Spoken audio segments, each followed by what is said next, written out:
welcome. My name is Lauren, and today I'm going to share with you my finished pages for the month of March. As you can tell, I'm still a little bit under the weather, but I have my trusty cup of tea, and hopefully we'll be able to get through everything. Okay, so let's get started. I'll just move this out of the way. In front of me is my do-it-yourself coloring planner. Last year I used Ruby Charms Colors Coloring Companion, but unfortunately this year she decided not to put out a new version for 2025, and so I used her companion as a basis or inspiration for my own planner. I will be sharing with you in a later video how I created the planner and how I set it up and what I do with it. But for now, I just want to show you how I track my coloring pages. So I write down the name of the page, the coloring book, the date I finished, and the mediums I used. And on this side, I write down the relevant hashtags. Okay, so let's get started with the coloring pages. So the first book that I worked in is Animaux de la Forêt. The pages that I'm showing you will not be in any particular order. Anyway, the page I worked on is this one. It's the monkey page. I did this page for the Wild Year of Color 2025 hashtag, hosted by Jamie at Finding Joy in Color. I was originally going to do a different page from Magical Jungle by Joanna Basford, but I wanted to color in a book I hadn't colored in before, and this is a new to me book. As with regards to the mediums that I used, I used my Castle Arts 120 set. This is the original set before they added the color names. This is a budget set and I absolutely love it. It blends so well on so many different types of paper, and I'm basically using it up so that I can buy a new set. I also used some watercolor markers with a fine tip on the grass to create shadows. A friend of mine on Discord has asked that I show how I color grass, so I will do that in a later video as well. I actually made a change to this page.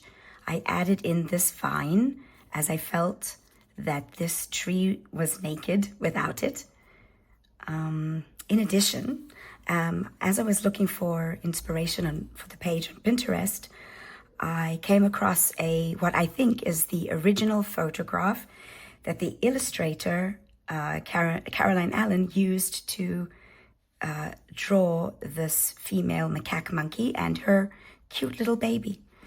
I used the photograph to try and figure out where to put the shading, which colors to use, and I used a different picture from Pinterest for the other baby monkey sitting on this rock. So that's it. I'm really pleased with the way this cute page came out, and I look forward to coloring more in this book. Okay, so the next book is Daydreams by Hannah Carlson, and the page I chose is this one. This page was a page I originally started in 2022, and I was following a tutorial by Coloring with Elena. So the background of the picture is based on her tutorial, the muted green sea, which is so very original. In addition, the fish is also inspired by her version, but I wasn't really a fan of some of the embellishments that she had made to hers, so mine is a bit more simple, and my shading is a bit different. The rest of the page is my own inspiration or imagination. We have the sea anemones in various shades of orange and purple and pink. Once again, I used Castle Arts pencils for the whole page. So Elena's tutorial was Prismacolor, but I used Castle Arts. And then we have these purplish, orangey bubbles. I'm not sure if there is a scientific name for them. And these other sea creatures in shades of purple and pink. And of course, white Posca for the bubbles. Okay, I'm very pleased with the way it came out, and I'm so glad that I found time to carry on with this whip, which was languishing since 2022.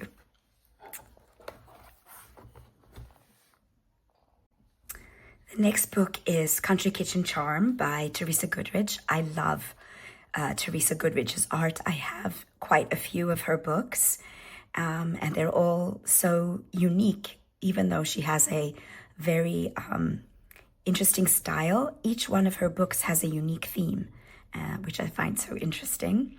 The page I did in this book is this one, the sweet apple pie page. This is a traditionally autumn dessert, but for me, I felt that this was a spring page because of the gorgeous flowers, and so I decided to make it a spring page. I used alcohol markers to base the grass and the curtains, and then I put Castle Arts pencils on top. Here I also used Castle Arts Harmonious pencils for the tiles, and I used regular Castle Arts for the rest of the elements on the page. I also used Derwent ink tints to base the pie and then put the pencil on top. So this page was colored for the Color the Fairy Tales 2025 hashtag, hosted by Geordie Colors. This month's prompt was Snow White, and one of the options was apples. So that's why I have apples. Okay, very pleased with this page too.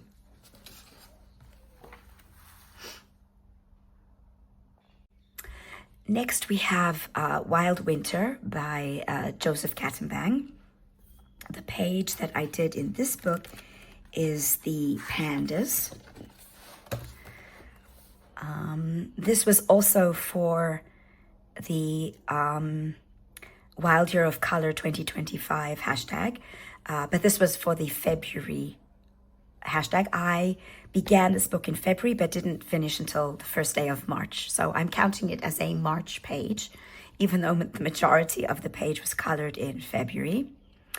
The prompt for that month was bears, so these gorgeous pandas fit right in. This page is inspired by Coloring with Elena's version.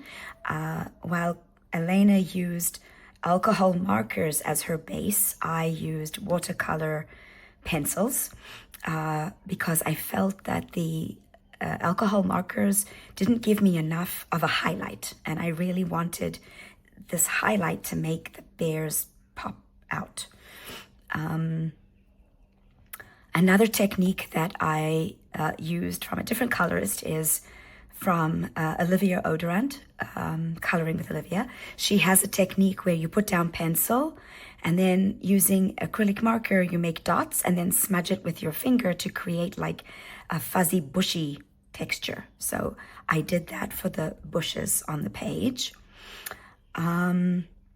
This is one of Joseph Kattenbank's pages that still have the hidden objects in them. Most of Joseph's hidden objects somehow fit with the page, but not always. In this particular case, the majority of the hidden objects are great. They fit into the theme of the bear. You have the teddy bear and a crate and the wheel and chameleon and carrot. But there's one hidden object that just comes out of nowhere. And when I saw it, I was like, what is going on here? And it's this watch. It's just does not suit the page. So while I colored in the other objects, this one I covered over with the pencil so that it merges in with the leaf. So as I said, I used watercolor for the background.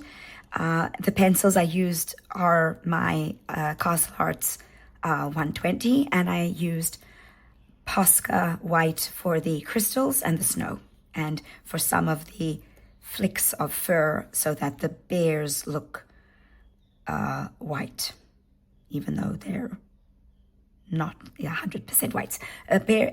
Bears, in fact, white objects in general are never actually white. They are a reflection of the colors around them, and so usually I use gray pencils and then some white Posca. Okay, so I really, really love this page and how it turned out.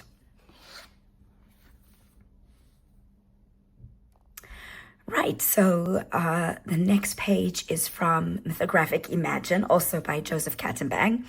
This is the Dutch version of this book. I purchased it when I was visiting my brother in Holland. He lives in Holland.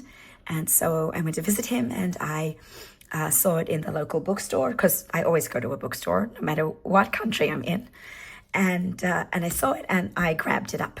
So it is published by MUS, and the paper is a little bit thicker than the paper in Wild Winter, for example. And I think it takes watercolor a bit better. Not that I couldn't use watercolor in Wild Winter, but the Dutch version of Imagine takes water even better.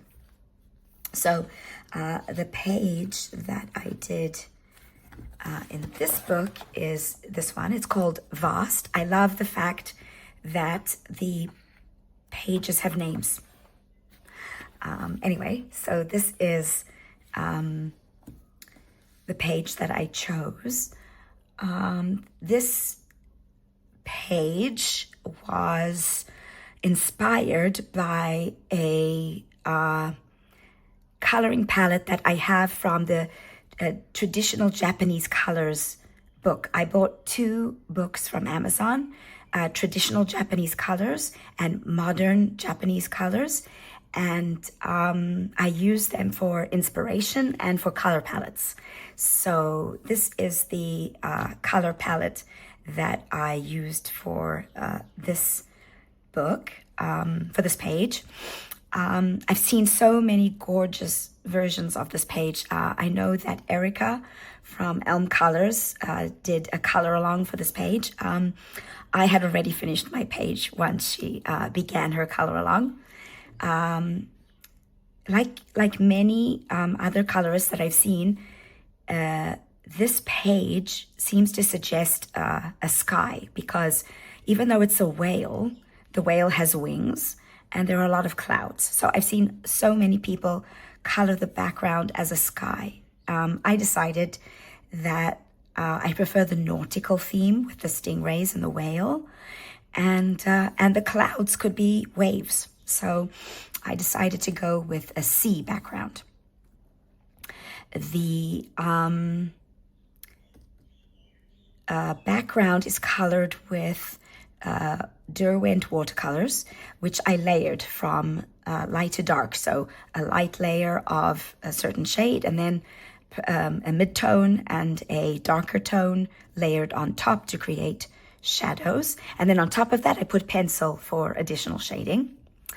The whale and the stingrays are based with ink tints, and then I used Castle Arts pencils on top. In this case, it's the Castle Arts Harmonious set, which have these gorgeous muted colors that fit in perfectly. Yeah, so I love this page, and I also love how the hidden objects are once again fit in with the nautical theme, which is another reason I chose to do it as a watercolor and a water background. Okay. The last book I colored in is Worlds Within Worlds by Kirby Rosans. This is also a new to me book. And so the page that I chose to color is this one, the compass page. Here I used watercolor background. I used, not watercolor, I used Neocolor 2s for the background to create this galaxy-ish background.